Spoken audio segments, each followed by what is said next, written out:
ይሄኛው ደግሞ እንደምናየው ማስተር ቤድሩሙ ነው ማለት ነው። ማስተር ቤድሩሙ ይሄን ይመስላል። በጣም ሰፋ ያለ ነው።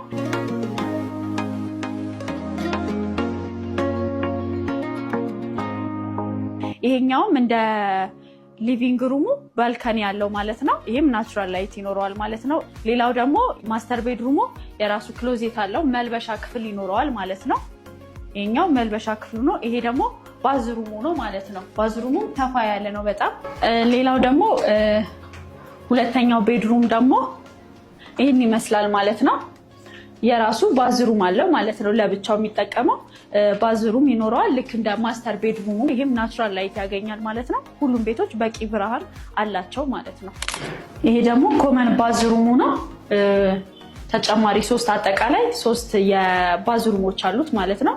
ሁለቱ የራሳቸው፣ አንድ ደግሞ ኮመን ባዝሩም ይኖረዋል ማለት ነው። ይሄኛው ደግሞ ላውንደሪ ስፔስ ነው ማለት ነው። ይሄኛው ህንጻው G+21 ሲሆን ወደ ታች 3 ቤዝመንት አለው ማለት ነው እና ጂምናዚየምን ያካትታል ማለት ነው።